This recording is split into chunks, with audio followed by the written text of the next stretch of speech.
Salam alaikum Azul Fillaoun, bonjour. Le général Giap, immense stratège militaire et principal artisan de la victoire de Dien Bien Phu en mai 1954, avait laissé cette phrase à la postérité. Je le cite. « Le colonialisme est un mauvais élève. » Fin de citation.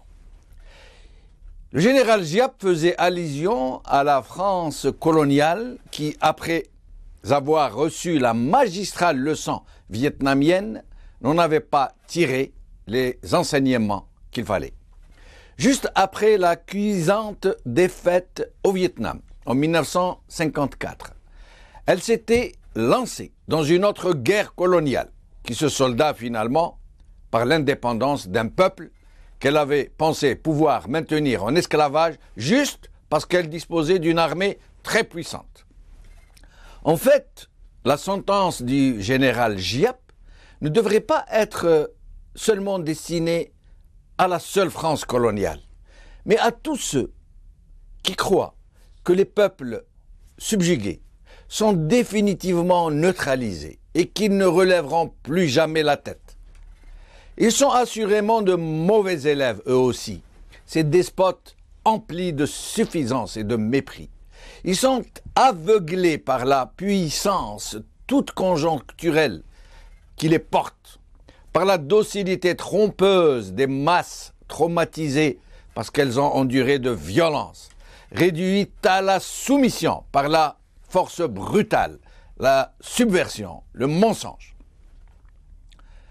Ces despotes, ces régimes crapuleux, ces mafiocrates ne savent pas tirer les leçons de ce qui est arrivé à leurs pères, à leurs semblables, aux autres despotes. Quand le printemps de Jasmin a soufflé sur la Tunisie, quand les autres régimes ont été ébranlés par des peuples trop longtemps asservis, le régime algérien n'a pas tiré la leçon de ce qui pourrait lui arriver lui aussi. Il a tout aussitôt mis toute la formidable capacité de nuisance et de subversion dont il dispose pour mettre en branle des contre-révolutions dont le seul objectif était de faire regretter au peuple d'avoir osé se révolter.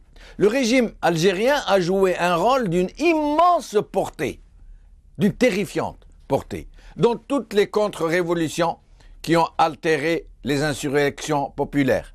Il a joué un rôle haïssable partout où il a pu, en Tunisie, en Libye, en Égypte, en Syrie. Et aujourd'hui, dans cette affaire des expérimentations et des explorations par fracturation hydraulique dans le Sahara algérien, ce régime autiste, sourd et muet aux signes avant-coureurs d'une immense tragédie, continue de vaquer à ses subversions, emporté par ses propres mensonges, aveuglé par un sentiment de toute puissance, croyant qu'il n'y a pas photo entre les aspirations de toutes les populations du Sahara et les injonctions des grands groupes pétroliers. Entre le cri de colère de Nas Sahara qui disent non de façon catégorique à toute fracturation hydraulique sur leur terre, serait-elle expérimentale, et l'intransigeance des lobbies pétroliers qui ont décidé de faire de l'Algérie un terrain d'expérimentation. Ce régime n'a pas hésité une seconde. Entre l'un et l'autre, entre les uns et les autres, il n'a pas hésité une seconde. Et il est dans la position de celui qui considère qu'on ne peut rien refuser à ses maîtres, dans le même temps qu'il estime que le peuple algérien n'a rien à dire. Rien à dire d'autre que d'accepter ce qu'on lui donne, ce qu'on lui ordonne. Ce régime n'a pas compris qu'un événement crucial vient d'avoir lieu, sans qu'il s'en rende compte seulement. Il n'a pas vu que le train de la dignité est parti et qu'il ne s'arrêtera plus qu'en gare d'arrivée.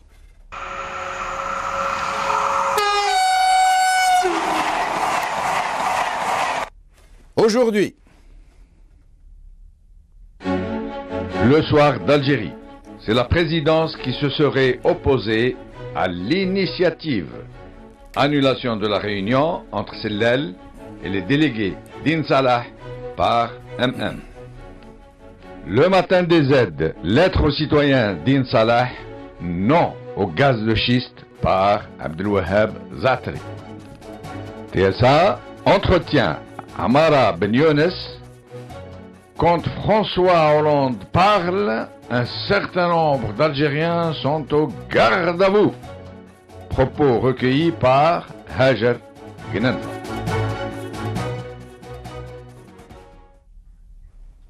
Avec nous aujourd'hui, pour parler de tout ça, Madame Assoul Zoubida, présidente de l'UCP, Maître Assoul Zoubida, avocate et néanmoins présidente de l'UCP, Union pour le changement et le progrès, et Sofiane Benagila, ingénieur agronome et militant des droits de l'homme à Al-Rouat. Madame Assoul Zoubida, merci d'avoir accepté notre invitation. Bonsoir à vous, c'est Jamal. Bonsoir. Alors, quelle est la position de votre parti sur cette affaire du gaz de schiste? Bon, tout d'abord, je pense qu'il y a une question préalable à poser à propos de ce gaz de schiste. Le pouvoir en place parle de manipulation des gens de Ain Salah quant à l'histoire de gaz de schiste. Par contre, moi je pense, à mon avis, qu'il pourrait s'agir d'une manipulation du pouvoir, peut-être pour occuper tout le peuple algérien par cette histoire de gaz de schiste, pour les empêcher de penser à autre chose beaucoup plus importante.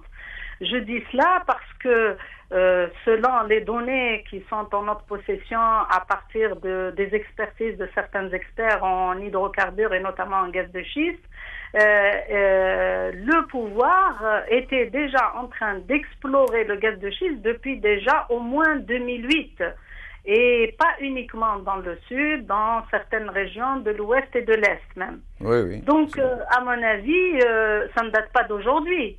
Je pense qu'il doit y avoir autre chose. C'est l'arbre qui cache la forêt, en fait, à mon avis. Le deuxième élément relatif à cette histoire de gaz de schiste, c'est que ça dénote au moins la mauvaise gouvernance du pouvoir en place des affaires publiques. Parce que quand vous voyez que des contrats ont été signés en catimini, presque dans la clandestinité, sans que personne ne prenne connaissance, ça dénote justement le mode de gouvernance de ce pouvoir-là. C'est toujours l'opacité, il n'y a pas de transparence dans la gestion des affaires publiques, à mon avis. C'est ça la grande question. La preuve en est, c'est que le pouvoir croit toujours pouvoir faire ce qu'il a envie de faire et que le peuple algérien est toujours là pour subir. Ils oublient que le peuple algérien a changé, justement. Le peuple d'aujourd'hui, l'Algérie d'aujourd'hui, ce ne sont plus les Algériens des années 60. Donc, ce pouvoir n'arrive pas à s'adapter à la nouvelle Algérie, au nouveau mode de fonctionnement des Algériens qui sont en contact avec tout ce qui se passe au monde et qui sont au courant de tout. Mais donc, justement, à mon avis, c'est ça la vraie problématique. Justement, Maître Assoul, l'opposition tente de réagir. Elle a appelé, c'est la première fois depuis l'indépendance qu'un tel appel est lancé à la totalité des Algériens par une partie importante de l'opposition, pour ne pas dire par toute l'opposition. Donc l'opposition appelle à des manifestations, à des rassemblements le 24 février. Quelle est la position de votre parti et de vous-même sur cet appel? Est-ce que vous allez participer? Écoutez, franchement, si vous partez un peu pour parler de sortir manifester ou prendre ou faire comment dire, une rencontre ou manifester. D'abord, la manifestation, comme vous le savez, et surtout à Alger, sont régies par une réglementation qui interdit toute manifestation publique sur les voies publiques. Ça, vous le savez, ce n'est un secret pour personne. La preuve en est, pour d'autres questions, des Algériens de tous bords ont essayé de manifester et le résultat c'est qu'ils ont été accueillis par les matraques de la police. Donc ça, d'une part. D'autre part, vous savez, il y a le risque, c'est qu'aujourd'hui, même le pouvoir joue sur cela, parce que vous n'avez pas,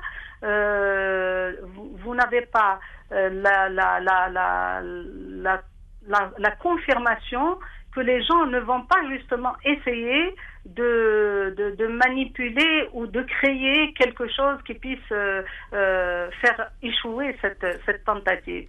Donc c'est ça qui nous fait peur en fait. Aujourd'hui, le pouvoir a tout entre les mains et il a l'argent, il a la police, il a tout entre les mains, il a les associations, il a plein de choses entre les mains. Et donc c'est pourquoi tous les Algériens, y compris le peuple, ça je peux vous le dire en tant que chef de parti, c'est que quand on parle avec le peuple aujourd'hui a peur de sortir parce qu'il a peur d'être lui-même manipulé, de se retrouver dans une situation qui peut-être pourrait déborder et auquel on va justement accabler la responsabilité de ces dérives. Donc c'est ça en fait la seule interrogation. Mais bien sûr, nous en tant que parti, on a donné notre point de vue de dire que tout simplement les Algériens ont le droit de se positionner, de donner leur avis sur toute question qui intéresse le peuple algérien, qui intéresse les régions. Et d'ailleurs, je vais vous dire une chose. En 2012, moi je l'avais dit, et on était à la période où on avait constitué notre parti, j'avais dit que la disparité de développement entre les régions va créer des problèmes tôt ou tard. Et j'avais parlé du Sud à l'époque. À l'époque, les gens croyaient que, je sais pas, que c'était pas sérieux ce que je disais, mais en fait, aujourd'hui, le temps m'a donné raison parce qu'en fait, la disparité de développement entre les régions, c'est pas uniquement le Sud, mais il y a même certaines régions de l'Algérie, les hauts plateaux, à l'Est, à l'Ouest, il y a même au centre d'Alger. Donc, il y a cette disparité, il y a cette mal-vie des citoyens qui, effectivement, aujourd'hui, laissent le peuple, pour la moindre occasion, se soulever. Même si cette question ne mérite pas, mais en fait, c'est la seule voie qui reste au peuple d'exprimer son point de vue et d'exprimer en tout cas le rejet de ce mode de fonctionnement. Est-ce à dire que vous allez vous-même appeler à la marche, aux manifestations, au rassemblement? Bien sûr. Bien sûr, toutes les initiatives. Moi, j'ai toujours été avec vous-même sur votre chaîne. J'avais déjà dit, moi, toutes les initiatives qui essayent d'aider l'Algérie à s'en sortir de sa crise, on est toujours preneur. Donc, personne ne détient la vérité absolue ni le secret de la solution. Mais toutes les initiatives sont... Oui, mais Maître Assoul, l'opposition a dit, les gens qui ont appelé à la manifestation... on dit que nous, avec ou sans autorisation, nous manifesterons. Est-ce que vous êtes de cet avis, de cette... Oui, je sais que pourquoi? Parce qu'ils n'ont pas, on leur laisse pas tellement le choix. Exact. Parce qu'aujourd'hui, si on vous ferme les portes de toutes parts, bien sûr, qu'est-ce qui reste à l'opposition ou même aux citoyens d'exprimer leur point de vue que de couper les routes ou de se manifester. Mais effectivement, aujourd'hui, on se rend compte que le pouvoir ne veut pas faire de concessions quant à son mode de fonctionnement et à changer un peu et à faire des concessions pour que l'Algérie s'en sorte. Restez avec nous, Maître Assoul. Soufiane Ben Agila, merci d'avoir accepté notre invitation. Bon, merci. Merci. Bonjour. Bonjour. Alors, Soufiane Ben Agila, vous avez lu l'interview accordée par TSA à Amara Ben Younes, plutôt l'inverse, l'interview accordée par Amara Ben Younes à TSA. Plutôt, oui. Oui. Oui. Vous l'avez lu? Qu'est-ce que vous, de qui il parle, Ben Younes, lorsqu'il dit quand Hollande parle, un grand nombre d'Algériens qui est au garde à vous? De qui il parle? Je ne sais pas, il faut lui poser la question. Oui, par votre intermédiaire, je la lui pose. Oui, parce que c'est incroyable ce qu'il dit là. On voit, enfin, il ne s'adresse pas à nous en tout cas. Hein. Ah, c'est sûr. Et là, on n'a pas affaire à Hollande. En fait, on a affaire à Total etc. quoi, Liberton et c'est l'invasion financière qui gère. Oui. Mais sinon, bon, moi, ça m'a paru complètement hallucinant qu'Amara Ben Younes, qui fait partie d'une équipe qui est aux ordres d'une certaine France, je ne dis pas de la France, hein, je ne veux pas désigner la France qui n'a rien à voir dans ce qui se passe avec le régime, mais je parle d'une certaine France qui est complice avec ce régime et qui fait pression sur lui. Et il dit, quand François Hollande parle, un grand nombre d'Algériens sont au garde à vous, mais c'est eux qui sont au garde à vous en fait. Mais bon, sinon, Soufiane Ben Agila. Oui. cette histoire de gaz de schiste, finalement, les gens du Sud, qu'on le veuille ou non, ils sont seuls, hein, jusqu'à preuve du contraire. Ils sont seuls. En partie, oui. On peut dire, mais de toute façon, toute l'Algérie est menacée. C'est un problème qui dépasse le Sud, qui dépasse l'Algérie en elle-même, parce que c'est la nappe maghrébine, en tout cas Libye, Algérie et Tunisie. Les retombées radioactives, elles vont pas se limiter aux zones explorées où on va exploiter du gaz de schiste. Et donc, ça va aller doucement. On va tous être contaminés, quoi. C'est pas un problème.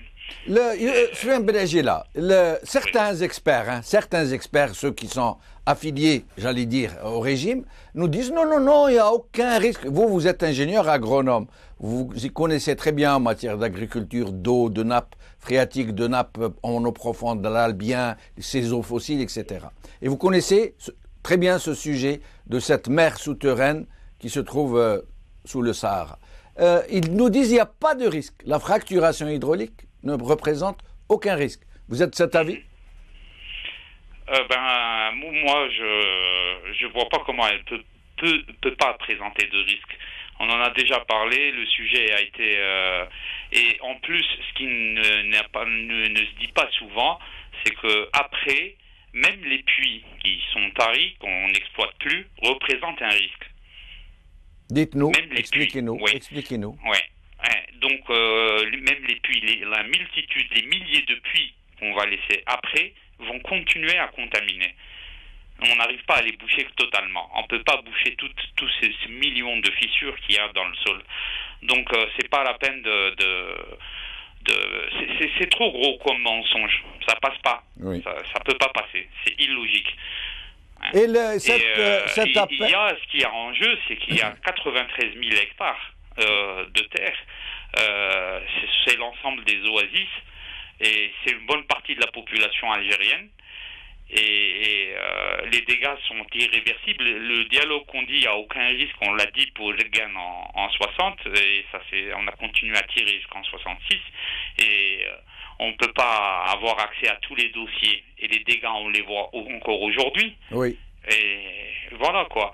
Et vous savez, il y a aussi un autre problème qui se pose.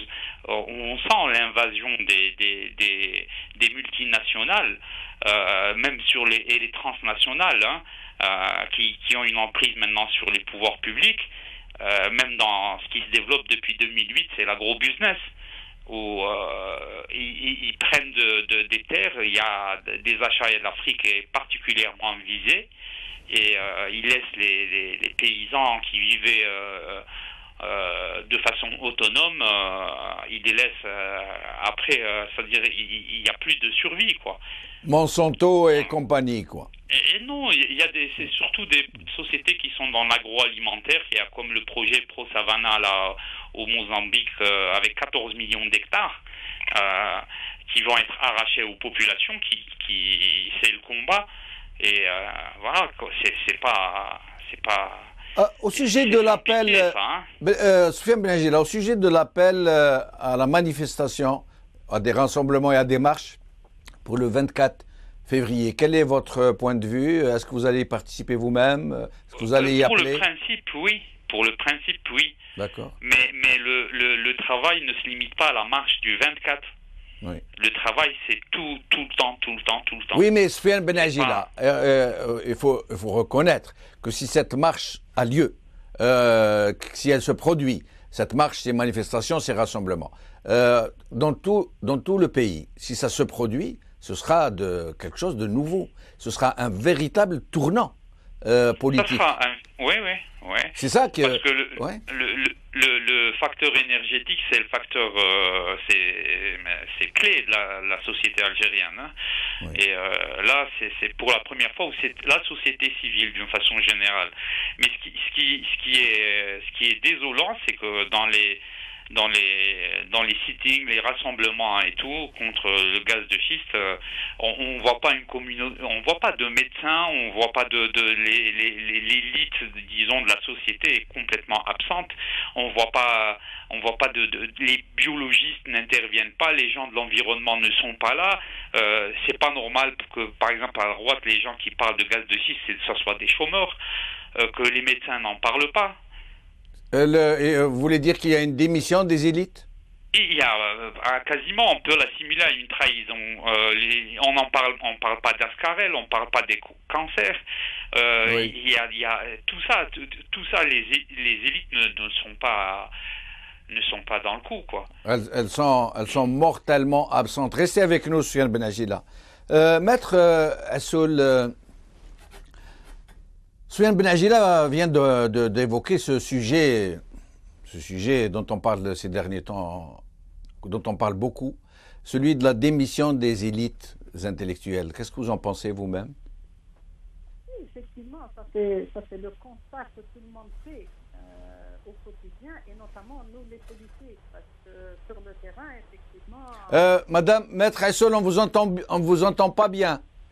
Ah bon? Ah voilà, c'est mieux, c'est mieux. Là, on vous entend très bien. Je vous en prie, poursuivez. Donc, je vous disais, effectivement, ce constat, tout le monde le fait. L'inertie que connaît l'élite algérienne n'est pas à démontrer. Mais il faut dire une chose, c'est que le pouvoir a eu le temps, justement, de casser tous les ressorts, de plusieurs manières, ou par le bâton ou la carotte, ou par carrément l'exclusion de toute velléité qui justement essaye de se soulever contre ce mode de fonctionnement. Donc effectivement, au bout d'un certain nombre d'années, en plus n'oubliez pas que l'Algérie est sortie d'une décennie de terrorisme, d'une situation vraiment obscure. Donc aujourd'hui, les Algériens ne sont plus prêts à revivre des situations chaotiques ou à revivre des situations anarchiques. Donc ça, c'est un élément sociologique, c'est un élément à prendre en considération, sauf que cela ne justifie pas justement l'absence de l'élite. Mais vous disiez, Maître Assoul, vous disiez entre le bâton et la carotte. Vous pensez qu'il y a eu du bâton pour ces élites intellectuelles? À ma connaissance, c'est surtout une question de carotte, là. Non, il y a eu croyez-moi, à tous les niveaux, à décharge de tous ces gens-là, il y a eu à tous les niveaux et dans tous les secteurs des cadres compétents, honnêtes, qui aiment leur pays, etc. Mais malheureusement, ou bien ils sont dans des postes où ils n'ont pas le pouvoir de décision, parce que c'est ça qui est important. Vous avez beaucoup de cadres moyens et des cadres même supérieurs, mais qui n'ont pas de pouvoir de décision. Ils ne peuvent pas changer le cours des choses. Donc ça, c'est un élément. Mais malheureusement, même quand ils tentent, il y a des gens qui ont le courage de tenter. Malheureusement, ils ont eu la sanction extrême, c'est-à-dire ou bien c'est des dossiers qu'on leur fabrique, des dossiers judiciaires, ou bien carrément on les met à la retraite avant l'âge, alors que vous avez des gens qui ont plus de 70 ans qui sont encore au gouvernement et dans les postes de décision. Donc c'est tout ça en fait. Quand vous voulez analyser la situation de l'Algérie, il faut l'analyser globalement. Donc ça a fait que, effectivement, aujourd'hui, il y a une telle démission. Il y a aussi un troisième élément, c'est que le travail politique des partis qui ont été là, les mauvaises pratiques politiques ont fait que les gens n'ont plus confiance en la politique, donc ils ne s'investissent plus parce qu'ils savent que c'est pas le mérite, c'est pas par la méritocratie qu'on arrive, c'est pas par le militantisme, mais c'est plutôt par la soumission et la domestication que les gens arrivent. Donc tout cela fait qu'aujourd'hui l'élite trouve qu'elle n'a pas vraiment de raison de lutter encore. Et en fait, ils ont perdu confiance et ils n'ont plus de perspective. Mais cela ne justifie pas, comme je vous dis, justement, cette démission. C'est pourquoi nous, certains partis politiques, on essaye malgré tout, malgré qu'on a beaucoup de difficultés, beaucoup de mal à mobiliser les gens, à renaître en eux ce ressort, à leur donner encore confiance pour lutter pour le changement. Mais c'est quelque chose qui va prendre du temps parce que le passif est très lourd. Oui. Mais moi j'ai confiance, vous savez pourquoi? Parce que la politique c'est quelque chose de dynamique, c'est pas quelque chose de statique. Il suffit qu'il y ait un élément qui déclenche cette volonté collective, parce qu'en fait les volontés individuelles existent et existent beaucoup. Ce qui nous manque c'est la volonté collective. Merci. Donc je pense que moi j'ai confiance et le jour viendra sans doute. Merci Maître Assoul, en espérant vous revoir bientôt. Mais restez avec nous jusqu'à la fin de l'émission. Soufiane Ben Agila, avant de nous quitter, il nous reste à peu près 2 minutes. Si vous nous parliez un peu de cette grève des prisonniers chômeurs de l'Arwat. Ben, ils ont adopté le seul recours qu'ils ont à leur disposition. C'est-à-dire les jeunes, il est illimité. Ce qui nous inquiète, c'est qu'il y en a qui sont pas tout à fait en bonne santé, dont Rag, qui est diabétique. Et c'est Mohamed Rag qui est diabétique? Mohamed Rag? Diabétique, oui. Et il entreprend une grève de la faim. Il a agressé le policier, il est handicapé et diabétique. Oui. Voilà. Oui. Et la population de l'Arwat, est-ce qu'elle est sensibilisée autour de cette grève de la faim des enfants de l'Arwat qui... Pour l'instant, il va y avoir une collecte pour soutenir les familles. Très bien. Des gens qui sont en prison. Après, on verra. On ne sait pas, mais après, on verra. Il faudra voir avec Maître Ahmed et on va coordonner nos efforts. Vous appartenez vous-même à une organisation des droits de l'homme, un mouvement des droits de l'homme, je crois. Bien sûr. La Ligue algérienne des droits de l'homme. Des droits de l'homme. Et qu'est-ce que vous comptez entreprendre dans l'urgence? Je vous ai dit, c'est essentiellement soutenir les familles d'abord. Qui sont en prison. D'accord. Parce qu'il y en a qui ont des enfants. Et des femmes et tout, et voilà, ce serait la première chose. Et on avisera après, parce qu'il faut identifier là, et le compte à rebours a commencé. Très bien, voilà. Très bien, Soufiane Ben Agila. Merci Soufiane Ben Agila de nous avoir accompagnés. Merci Maître Assoul Zoubeda de nous avoir apporté votre avis sur ces douloureuses questions.